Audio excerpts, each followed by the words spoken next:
Genèse.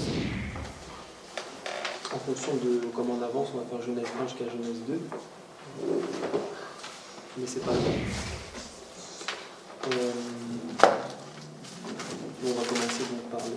Qui a étudié le livre de la Genèse ici? Étudier, pas lire. Étudier? Oui.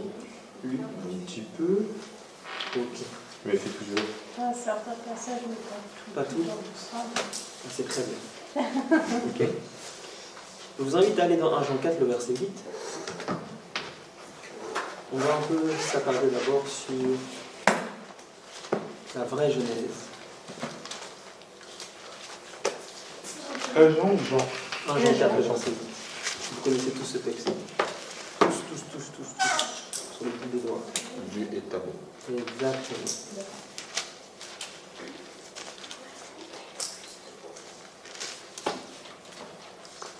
Donc Dieu est amour.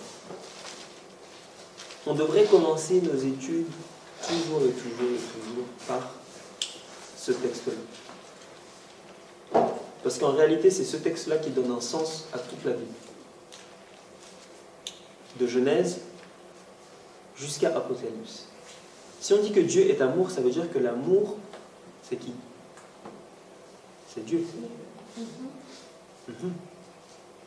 Ce qui veut dire que l'amour dans la Bible, ce n'est pas un sentiment.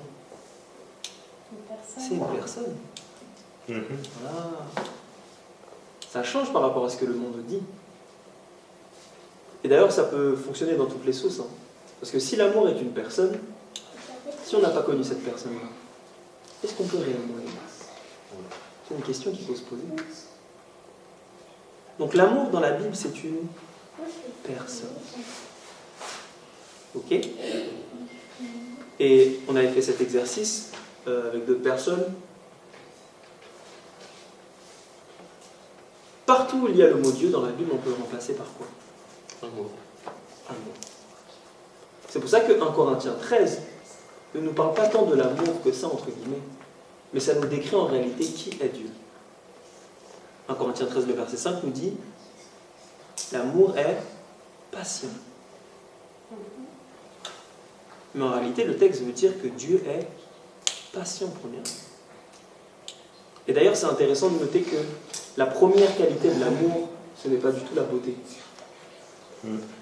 C'est la patience. On est chanceux. C'est fou quand même. Avant que l'amour soit beau, l'amour, et c'est le mot souffre longtemps, en anglais c'est long suffering. Donc l'amour, premièrement, souffre longtemps.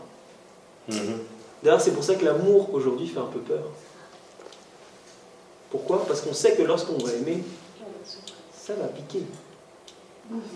Et oui. C'est pour ça que lorsqu'on devrait vendre les relations, vous avez compris? Quand on devrait parler des relations à nos enfants, à nos jeunes dans l'église, on devrait leur montrer tout de suite que l'amour, là, c'est pas une blague. Que ça commence par souffrir longtemps. Et ça ferait reculer déjà beaucoup de gens pour les gens qui cherchent déjà à avoir des copains, copines. Quand tu sais que l'amour fait souffrir, tu réfléchis à 2 fois avant d'y entrer dedans. Ok? L'amour est une personne dans la vie. Et c'est cette définition-là, je le répète, qui est la clé vraiment pour nous à la fin des temps, pour tenir debout devant Dieu et pour aussi mieux comprendre les Écritures. On va aller dans Exode 20, on va faire un petit exercice. Exode 20. J'aime bien faire cet exercice-là avec les jeunes. On va relire Exode 20. Maintenant à la lumière de l'agapé. C'est un bon exercice, non? Exode 20.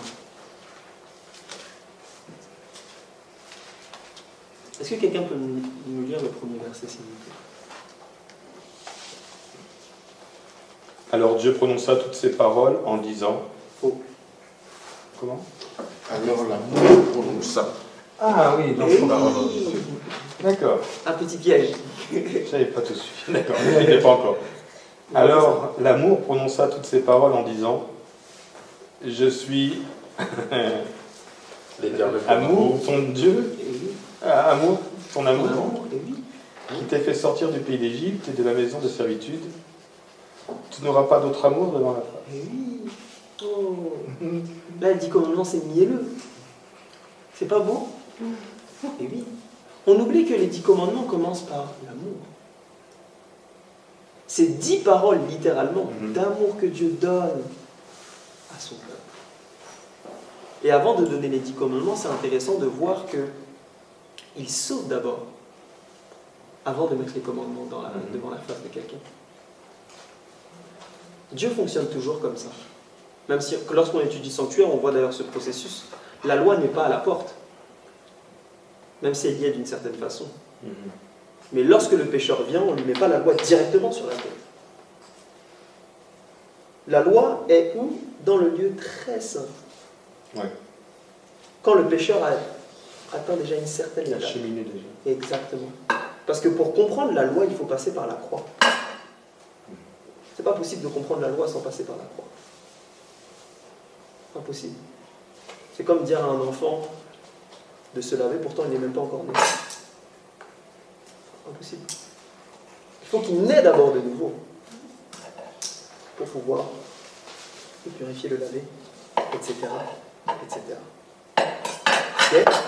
Faites cet exercice-là avec tous les versets que vous avez déjà étudiés. Si vous avez déjà étudié la Bible, réétudiez-la.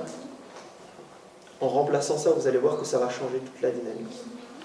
Ok? Maintenant, on va faire l'exercice sur Genèse.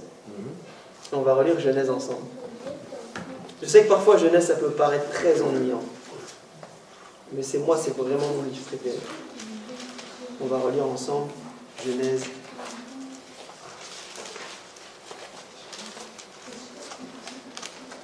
On va étudier que Genèse 1, là pour l'instant. On va lire ensemble. Au commencement, l'amour créa les cieux et la terre. C'est incroyable.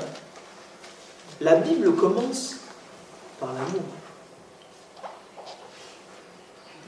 Et vous savez par quoi ça termine? On va aller dans l'Apocalypse 22.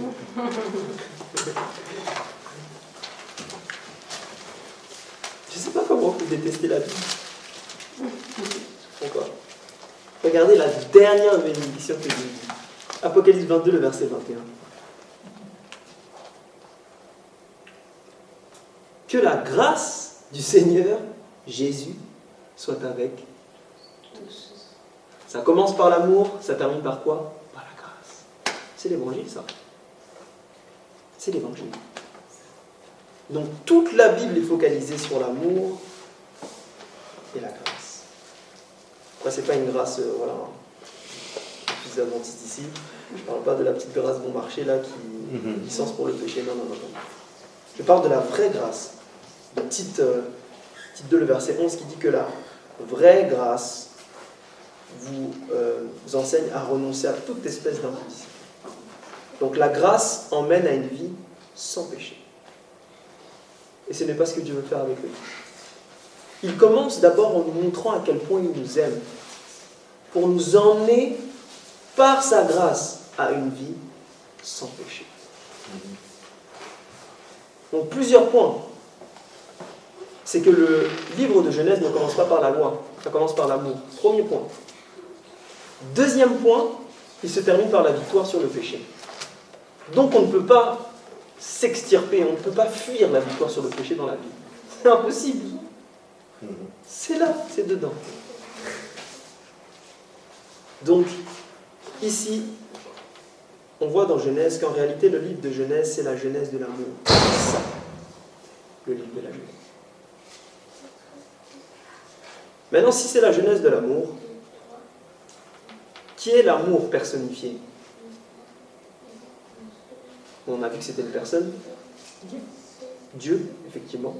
Mais Dieu, à un moment, est devenu comment? Si ce livre-là est la genèse de l'amour, ça doit forcément nous parler de qui? De Jésus-Christ.